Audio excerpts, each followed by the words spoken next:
My sister, happy Sunday.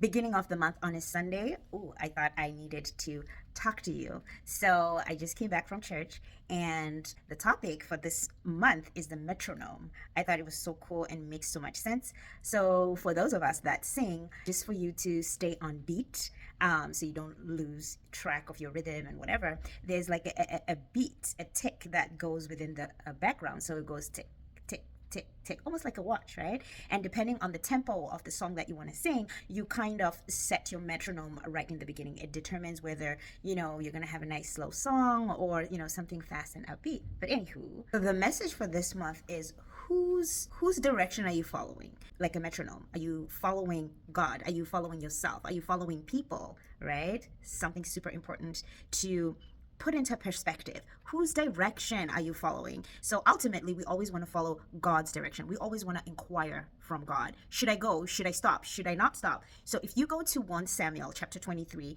it's all about David. David is about to rescue the city from Saul, city of Keilah, and David inquires from God, should I go and deliver these people? Should I rescue them? Should I fight for them? And God says to David, yes, go ahead and deliver them. So his army, they were kind of nervous. Should we do this? Should we not do this?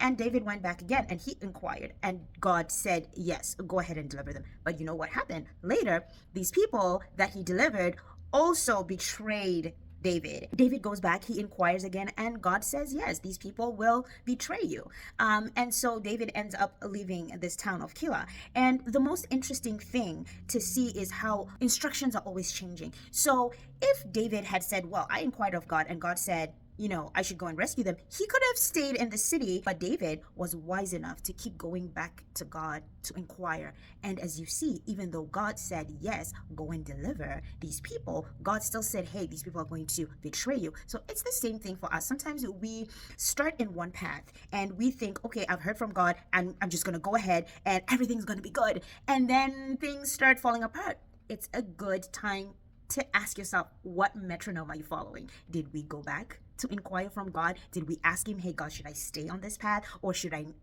change?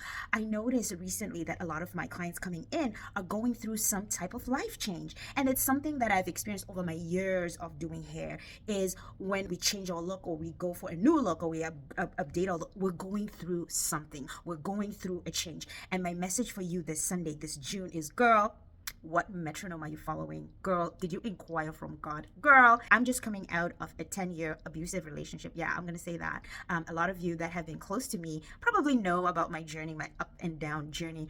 But eventually, I had to let it go. As much as I am gung-ho about saving relationships, saving marriages, sometimes God is saying something different. And if we are disobedient and sometimes just oblivious, doing our own thing that feels good to us, we can go astray. And sometimes you might end up feeling a lot more pain than you actually need to be feeling. So I'm not saying go and break up with that man. That's not what I'm saying. But what I'm saying is, go back and inquire from God and make sure you're on the right path. Make sure God is leading you. Okay, super important. Make sure you are following God's detours. Make sure whatever you're doing is in alignment with God's metronome. Happy Sunday and happy June. See you soon.